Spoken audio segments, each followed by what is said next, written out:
Modern India is defined by an incredibly diverse culture, made up of 25 states in 7 territories, with the people speaking 18 major languages and practicing 7 popular religions across the country. This incredible subcontinent lays claim to a vast and varied array of cooking styles, spices, and culinary philosophy. Welcome to the exotic cultural flavours of India.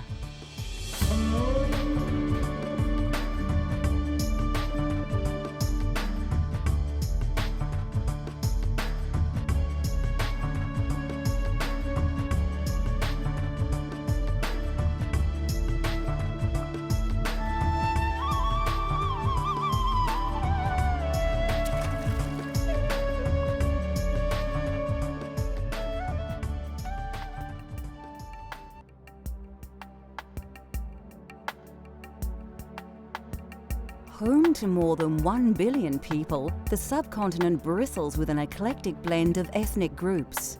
This translates into an intoxicating cultural and culinary experience that can take a lifetime to discover. I think I was about 9 years old when I first made chapatis, and they were all shapes and sizes, and they were like biscuits. But my dad ate it because he wanted me to cook, and he said, "Oh, you should learn to cook." So he ate the chapatis and said they were very tasty. So I think from that we encouraged me to start cooking.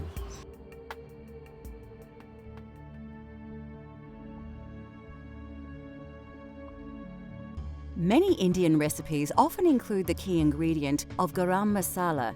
Contrary to popular belief, garam masala is not a spice per se, but rather a combination of 5 or 6 different spices that are often added to dishes to intensify their flavour. The exact spices and quantities in garam masala differs greatly according to region and personal taste.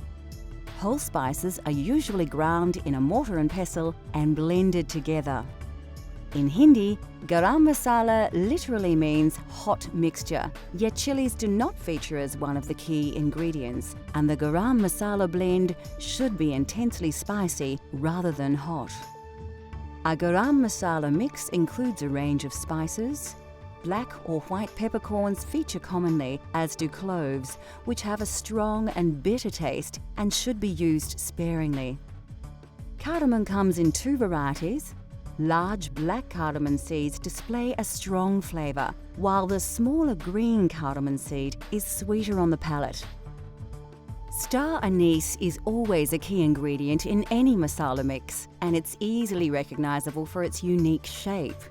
The flavour of this exotic spice resembles that of anise, fennel, and tarragon. Coriander seeds, which have a lemony citrus flavour when crushed, are often mixed in generous quantities with cumin seeds as part of the spice blend. In the northwest of the country, cinnamon is usually added to garam masala combination. This spice, which is derived from the bark of a tree, is very versatile and can be used in sweet and savoury dishes. Indian bay leaves are always added for their distinctive fragrance and flavour.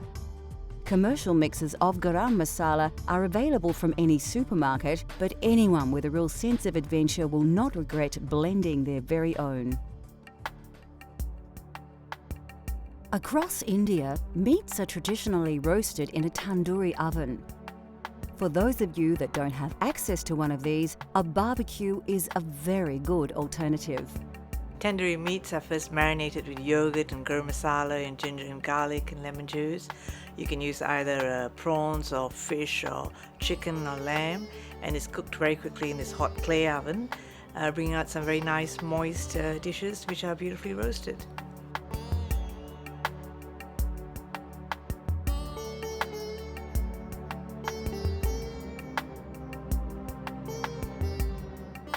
You'll need a few simple ingredients to make a traditional tandoori mixture.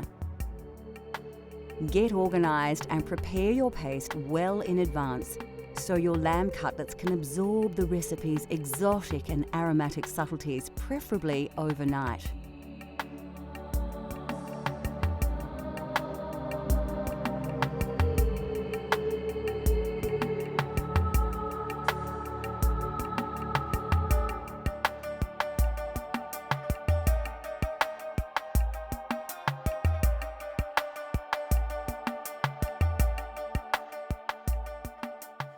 Add 2 tablespoons of ginger and garlic paste to a medium-sized mixing bowl. Add some of the juice from 1 lemon, then add 1 to 2 tablespoons of your favourite garam masala mix. Around half a teaspoon of red tandoori powder will give the meat its intense red colour once cooked. Scoop in 3 tablespoons of Greek-style yogurt and 2 tablespoons of vegetable oil. Now grab a spoon and thoroughly mix all the ingredients together. Your tandoori mixture is now ready to be added to the meat. At this stage, it's a good idea to wear gloves as the tandoori mixture will colour your hands just as well as the meat. Take your lamb cutlets and place them in a large mixing bowl. Scoop 2 teaspoons of ginger and garlic paste over the lamb and add the rest of the lemon juice. Add around 1 teaspoon of chili powder plus a teaspoon of salt and thoroughly massage all these ingredients into the meat. Now add about 6 tablespoons of the tandoori mixture that you have prepared earlier. Rub the mixture into the lamb well and ensure that all the cutlets are covered. Place the cutlets onto a plate, cover and store in a refrigerator for at least 4 hours, although overnight is best. This allows all the flavours of the spices to penetrate the meat. Instead of a tandoori oven, we're going to use a barbecue to cook the marinated lamb. Preheat the barbecue to a very high temperature and place the cutlets onto the hot plate, allowing them to sizzle in the rich marinade. Once they start to brown, turn them over and let them cook for another few minutes. Cooking the meat on a high heat will blacken the marinade in places and cook the outside of the meat well, while still keeping the cutlets tender and juicy inside. When ready, place the cutlets on a bed of lettuce. Serve with a simple salad made with cucumber, red onion, tomato and coriander. Finally, garnish with a wedge of lemon, which can be squeezed over the cutlets just before you enjoy them. Still to come on Cultural Flavours, India. We spice things up with an authentic style curry with Punjabi influences. Breads are eaten everywhere and mainly used to scoop up the main meal, especially in the Punjab region. We have different types of breads there. We don't eat too much of rice there, it's mainly bread. There's naans, there's bhaturas, there's chapatis, which I made today, there's parathas, there's stuffed parathas with, methi, which is fenugreek leaves. We love our bread in India, we eat a lot of it there.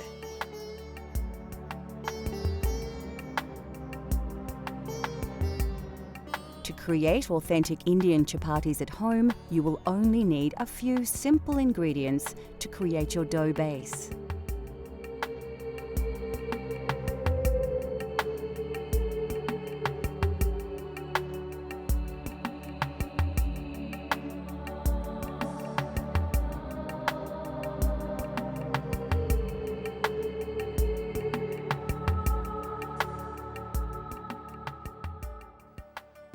First, place your flour into a mixing bowl, add some water and then some oil, and start mixing it with your hands.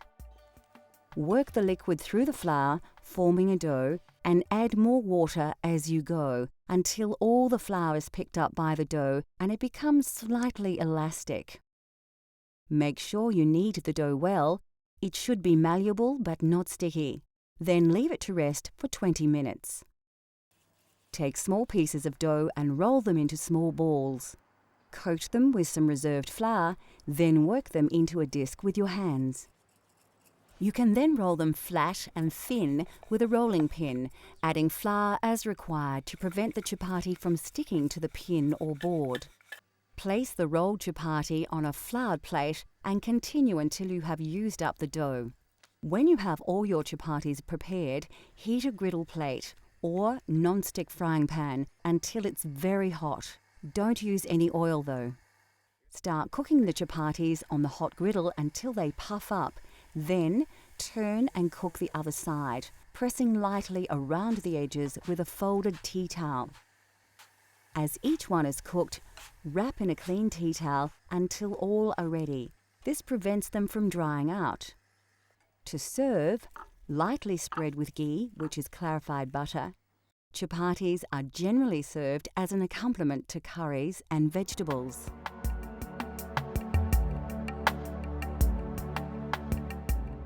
The southern region of Goa is famous for its fiery seafood curries, and this prawn curry is typical of the region. It's hot, spicy, and its intense flavours are the result of combining numerous ingredients. It's not a difficult curry to cook when you've been cooking. It has a lot of ingredients. You have whole spices that you use, and then you use the curry leaves, which are also from South India and Goa and that region.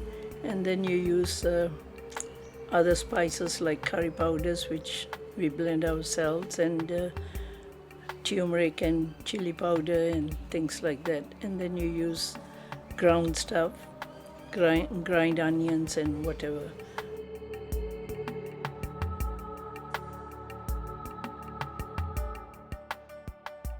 Like most curries, the secret is to start with a good curry paste. Combining these ingredients in an electric blender is a quick and simple way to make a great base for your curry. For those of you looking for a truly authentic Goan taste, liberally add more chili and vinegar to your curry paste.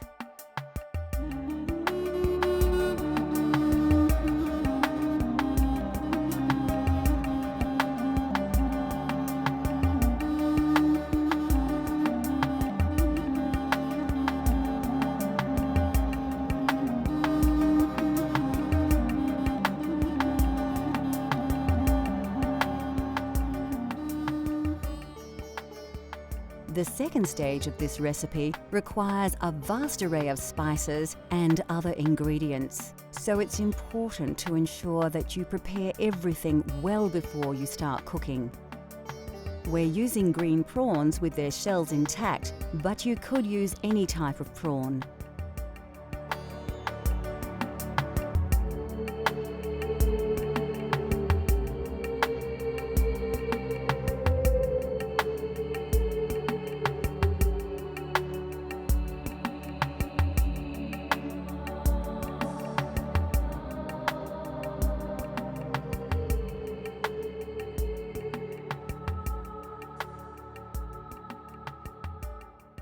Goan prawn curry is usually enjoyed with basmati rice or eaten with breads such as chapati or naan. To begin, place a chopped red onion into your blender. Add 2 long red chilies and about 3 tablespoons of cooked white onions, 4 peeled cloves of garlic and 2 tablespoons of tomato paste. Next, add 2 tablespoons of white vinegar, 3 chopped tomatoes and half a red capsicum chopped. Finally, pour about 1/4 of a cup of water over all the ingredients. Now blend everything together until you have a well-mixed liquid paste.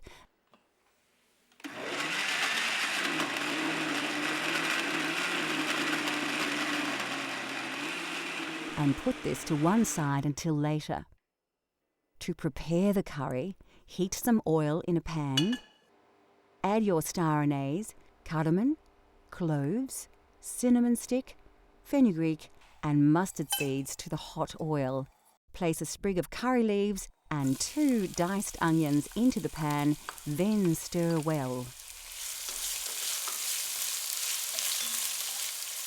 Take some ginger and garlic paste and stir around 2 teaspoons into your curry base. Pour in around half a cup of water and mix well. Scoop a spicy mix of turmeric, curry, chili and coriander powders onto your onion base. As they cook, these spices will release their aromas and their flavours will intensify. Season with a teaspoon of salt, then reduce the heat and mix the ingredients well to form a thick paste. Now is the time to add your blended curry paste to the saucepan. Mix it in well to allow all the flavours to combine. Cover and allow to simmer until the juices have cooked through. When ready, add a tablespoon of yogurt to the sauce, as well as 1 tablespoon of tamarind paste. Then pour in half a can of coconut milk. These will help to bind all the ingredients together into a rich, creamy sauce. Take the juice of half a lemon and add it to the sauce. You can now add your prawns to the curry and then bring the sauce to the boil once to cook them. Remove the saucepan from the heat. Sprinkle 3 tablespoons of fresh chopped coriander and stir. Finally, cover and allow the curry to stand for 5 to 10 minutes before serving with basmati rice.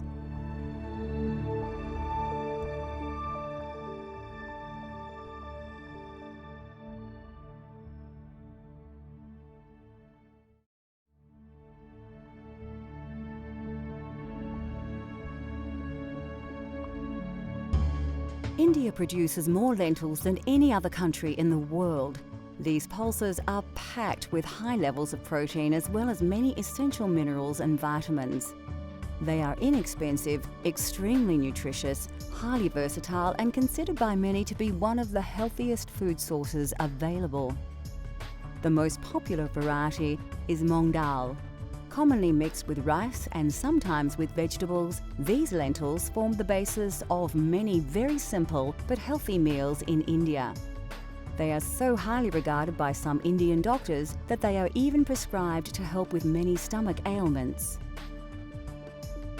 Black urd dal is very popular, especially across the north of the country.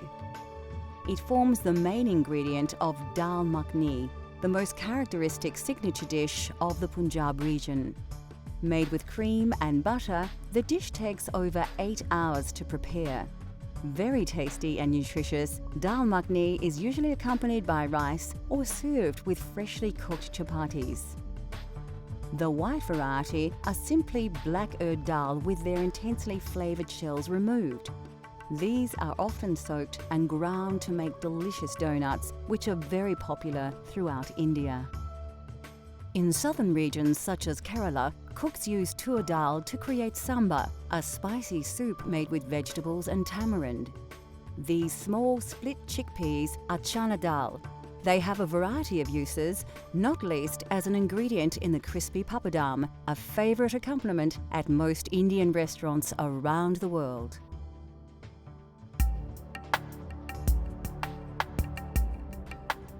Lentils and beans are indispensable to Indian culture, revered for their pure and gentle digestive qualities. No other dish is more central to Indian cuisine than dal, a flavoursome traditional classic. Dal is actually a staple all over India, not only in the north. All over India, everybody eats dal. And it is actually the poor man's staple food, really. But we always have dal with whatever you cook, you have in it.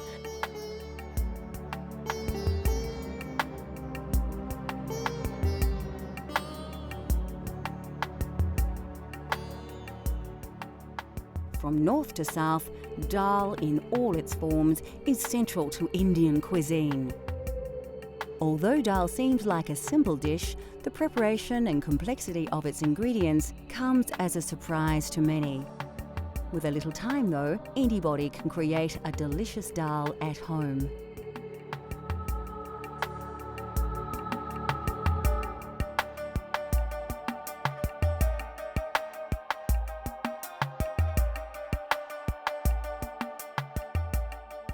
What gives this Punjabi masoor dal its amazing flavour is the traditional spice paste, bursting with a classic combination of spices that produce aromas that will transport your taste buds straight to India.